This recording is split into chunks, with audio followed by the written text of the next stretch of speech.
Good evening for the final time tonight from Milton Keynes, the MK Arena and Q School. It is day two and we have two brand new tour card holders on the PDC circuit. We're going to go straight over to Germany where our man Jacques Neulaert has been casting his eye over things for us.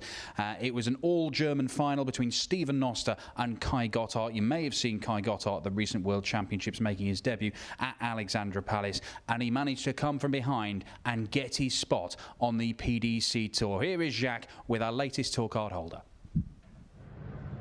All right, we have a second tour card holder here in Kalka. From Germany. We've seen him at the World Championships. Kai Gotart. Congratulations, Kai. It was a long day, wasn't it? It was a really long day, and I have to play the final against one of my best buddies. And I'm over the moon. I don't find any words for this. How long have you been aiming to get this tour card? I play for 20 years, and I think I play 6 or 7 Q schools. And now it's the point. I get starting my career, and I hope it's going well. What's the difference this year to the other years? I feel much more confident. I play the World Championship. I play such good starts, and I can bring it to here, and everything is fine. Yeah, I get my tour card, and that's the main thing. And that brings a conclusion to day 2 of the Q School here in Kalka with a German tour card holder.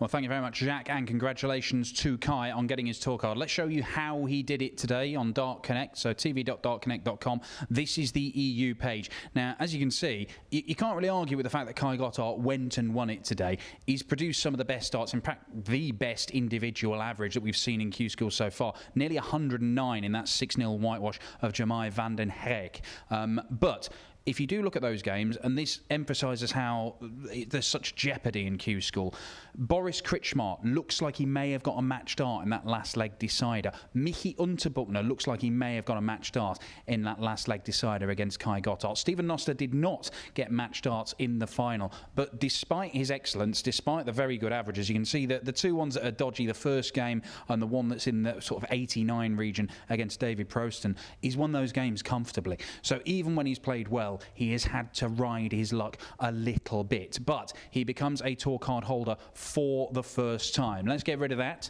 because while Kai Gotart does step up to the tour, Steven Noster picks up 5 points on the order of merit, and those points have been dished out over the course of today. So from 2 days of action, halfway through Q School, the EU standings, Core Decker still on course to be the first Norwegian tour card holder we've ever seen. Jimmy Van Ski went out early today, so he didn't add to the 5 points he picked up yesterday. Titus Karnik, a former tour card holder, he's up there, the big pole. Steven Noster has shot up those rankings, didn't have a point until today.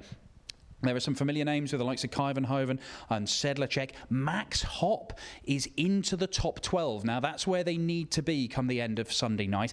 It is the top 12 positions on that order of merit that will also get tour cards as well as the outright winners. But what you do have to remember as well is that any players who win their tour cards outright over the next 2 days will come out of that order of merit. So if it is somebody like, say, Jimmy Van Ski, then he will come out. It will free up another spot in that top 12. So that is the EU Q School done and dusted. Congratulations to Kai Gotart. Let's talk about what happened here at Arena MK.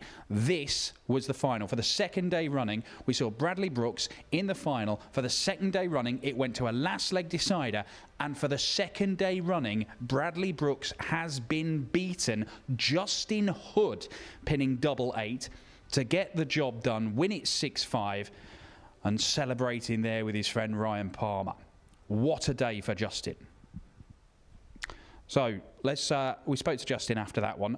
He is going to be a first-time tour card holder, just like Kai Gotart, just like our two winners yesterday in Tom Bissell and Victor Tingstrom. And not only was he delighted with the outcome, but he has big plans now he's on the tour. Justin Hood, you are a tour card holder in the PDC. How are you feeling? I feel brilliant. It's been a tough day, a lot of 5-4s. I haven't played amazing today, but I've done enough to get the wins, so over the moon. It's even harder than that, Justin, because there were 6-5s. That's how it works. That's more fun like that. There's no point winning 6-0. Get more legs out of it. Look, I mean, there's a particularly stressful game. We watched the back end of it with Andy Bolton, where I think you missed 9 or 10 match starts before you finally got over the line. Bradley Brooks, who's been the standout player of Q School so far, pushed you all the way in the final. How have you managed to come through all these tight tests? I'm good in last leg deciders.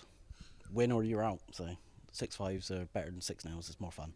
Look, we've seen you win on the Challenge Tour in last year. We've seen you around PDC darts for quite some time now. But what does it mean to you to be stepping up to the full tour? It means a lot. To be fair, I'm a lazy player. I could have done this 3-4 years ago if I was playing more. I'd just rather not go out. But now I'm going to put all into it and be a world champion in 3 years. So tell us about you then, Justin. I mean, Glastonbury, is that right? Is that where you're based? Or Yeah. I moved to Street a few years ago. Now we're moving to Weston, which is 10-minute train away from one of my best mates, Ryan. Going to go up and practice with him, smash him up, make him cry. Where does darts fit into your life? I mean, are you working? You're doing this on the side. How that might need to change? Because obviously midweek pro tours and everything, you might be flying off all over the place at Euro tours. Are you ready and able to do all this? Yeah, I've been working nights for the last 3 years, and I give that up on the 22nd of December. I moved down Milton Keynes for 3 weeks. We're going back to our new flat on Monday. So it was all ready. I said I'd come back with my tour card, and I've got it. Congratulations. Look, what are you most excited about? You must have been thinking about this thing, and I can get my tour card here. What's been the thing driving you on that's spurred you on to play, get ready and produce so that you are now a tour card holder? Earn enough money to buy a Chinese restaurant. That is the dream. This is where dreams are made. Justin Hood, congratulations. Thank you very much. Cheers. There we go. The prawn toast is on Justin Hood tonight. He is a tour card holder. Let's show you his route to that tour card on Dart Connect. And I tell you, what a battle it has been. Managed to overcome Kevin Lane, Graham Usher and Alan Norris 6-1. Big win because Alan Norris has been playing some good darts up until that point. But then a succession of last leg deciders. Perez, Perry, Bolton and then Bradley Brooks in the final. So Justin Hood steps up to the tour. But as you see, Bradley Brooks beaten in the final. We'll get rid of that. Off it goes. Beaten in the final for the second day running.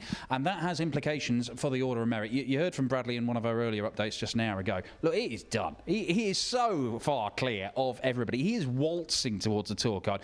But because of the rules, he's going to have to play every single day unless he wins it outright. So he will be back tomorrow, even though the job is done. I'm not sure. Mathematically, maybe he could be caught. But once the draw is made tomorrow morning, it might be done and dusted. Only the 9 tour cards to play for over here at the UK Q School. You can see that Aidan Kirk added some points. He's had 2 days now where he's picked up points. John Henderson has shot up there. Adam Warner looking to return to the tour. Andy Bolton has leapt up into those qualifying spots. But Brandon Weaning, the Australian, his father Wayne Weaning, former quarter-finalist at the Lakeside, he's been here watching him. Simon Whitlock supporting him as well. He is just inside that top 9, but there are some dangerous players on the outskirts there, the likes of Cam Crabtree, who picked up points today. Thomas Lovely, very dangerous player, and Mark McGeaney, a former Lakeside finalist and a former tour card holder as well. So they're the standings halfway through the final stage of Q School here in the UK. We have had 2 outright winners yesterday, 2 outright winners today,